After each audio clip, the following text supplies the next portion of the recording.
Shalom saudara-saudara, selamat pagi. Lukas 3 ayat 8 mengatakan, jadi hasilkanlah buah-buah yang sesuai dengan pertobatan. Lalu Lukas 15 ayat 7 mengatakan, aku berkata kepadamu, demikian juga akan ada sukacita di surga, karena satu orang berdosa yang bertobat, lebih daripada sukacita karena 99 orang benar yang tidak memerlukan pertobatan.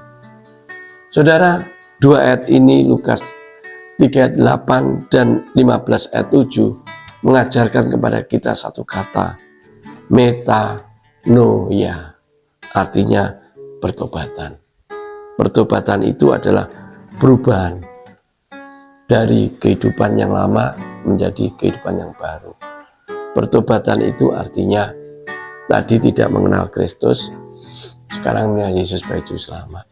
Pertobatan itu artinya adalah orang Kristen yang melakukan hal-hal yang berdosa, dia berjanji pada Tuhan untuk tidak melakukan lagi. Bertobat. Dan pertobatan itu proses pelatihan. Seseorang terus melatih. Kalau ada seorang yang suka ngerokok, tiba-tiba dia bilang, sekarang saya tidak ngerokok. Tidak bisa. Tapi dia harus latihan. Lama-kelamaan akhirnya bisa tidak ngerokok. Seorang yang suka main judi, tiba-tiba mengatakan, saya sekarang tidak judi lagi. Tidak bisa. Tapi dia akan latihan, lama-kelamaan juga tidak berjudi. Pertobatan metanoia ini adalah satu proses perubahan mengikut Kristus. Perubahan yang aktif, yang hanya dilakukan kepada diri seseorang. Di dalam hatinya terjadi perubahan-perubahan hebat yang dihadapi orang itu. Sehingga ayat 8 metanoia, ayat 15:7 Lukas tadi metanoeo, sama kata dasar metanoia. Nah, ini orang yang mudah berubah, orang yang mudah bertobat. Sewaktu-waktu orang ini bersalah bertobat, selalu mudah bertobat. Ada tipe orang yang begitu, salah langsung cepat berubah, bertobat, salah cepat berubah. Bahkan dia jalan dulu lah, nanti kalau saya berdosa langsung bertobat. Jalan dulu. Ada orang juga yang tipe seperti itu. Saudara, kepribadian seperti ini namanya adalah ambivert. Seorang ambivert itu kepribadian yang unik, gabungan dari introvert yang menyendiri dan gabungan dari ekstrovert yang ingin hidup dalam kelompok-kelompok ramai. Wah, ini karakter ini menarik sekali, saudara. Kalau saudara ada seorang yang ini, saudara orang yang hebat sebetulnya. Kita lihat kepribadian ini, orang ini banyak pengalaman hidupnya. Dia bisa menyendiri, tapi dia bisa hidup di tengah keramaian. Tapi di tengah keramaian dia bisa menyendiri. Dia mikir ngelamun sendiri, merenung-renung sendiri. Padahal tempat ramai sekali, dia bisa melakukan seperti itu. Mudah sekali merenung. Nah, ini seorang ambivert. Ekstrovert yang ada di introvert. Atau introvert menyendiri yang ada di keramaian ekstrovert. Atau kebalikannya juga begitu. Mereka fleksibel kondisi seperti ini. Dan saudara, dia mengatakan bahwa dia bisa menyelesaikan segala masalah yang dihadapi orang ambivert ini dengan kondisi yang seperti apa saja. Dan dia sewaktu-waktu juga dia bisa jadi pendiam. Sewaktu-waktu dia jadi cerewetnya, kita nggak ketolongan sudah. Dia bisa berubah-ubah.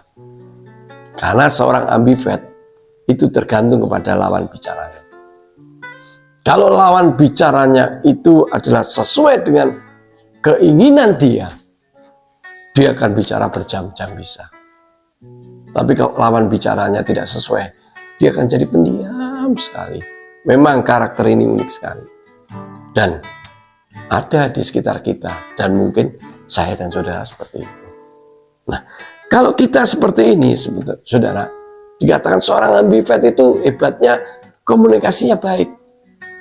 Dan dia bisa menjadi penyeimbang antara introvert dan ekstrovert. Karena dia posisinya ada di tengah. Jadi bisa menengahi pertengkaran antara introvert dan ekstrovert, dia bisa mengimbangi. Karena dia fleksibel orangnya. Bisa ke kanan, bisa ke kiri.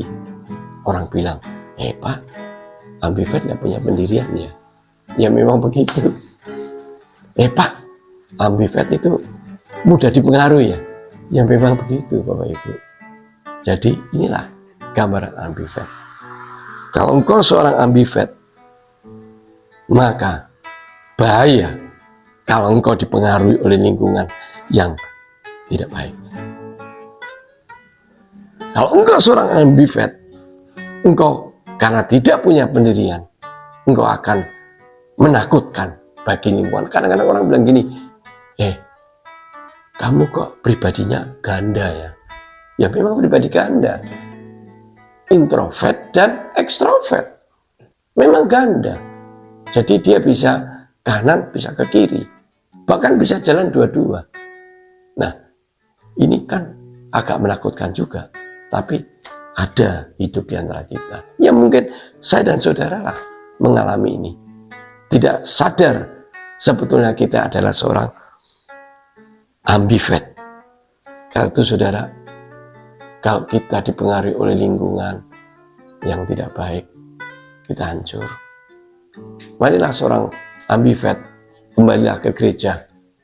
Ambil lingkungan di gereja. Gereja pun juga belum tentu lingkungannya baik juga. Kalau gitu lari ke Alkitab yang lebih jelas, konkret. Ada ajaran-ajaran.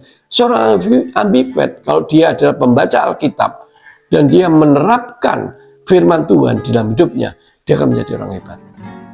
Karena dia bisa menyelesaikan masalah-masalah introvert. Dan dia bisa menyelesaikan masalah-masalah ekstrovert.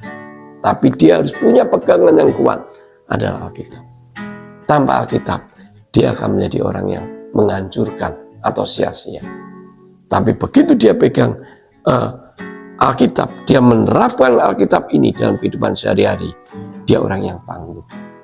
Dan dia bisa menyelesaikan segala macam persoalan yang dihadapi oleh introvert dan ekstrovert. Menarik saudara ya. Mari saudara, kalau engkau seorang ambivert, rubahlah hidupmu. Jangan lagi hidup di dunia-dunia yang tidak baik. Tapi kembalilah ke dalam Alkitab. Agar waktu kehidupanmu bermanfaat bagi Tuhan. Agar waktu kehidupanmu bisa menolong banyak orang lain. Agar waktu hidupmu bisa membantu banyak orang lain. Karena engkau ada di antara introvert dan ekstrovert. Maka saudara, mari jangan takut, jangan ragu-ragu. Kita akan menjadi orang yang berhasil, seorang ambivert. Asal hidupmu, dasar hidupmu adalah firman Tuhan. Asal engkau adalah pelaku firman Tuhan. Tuhan memberkati. Shalom.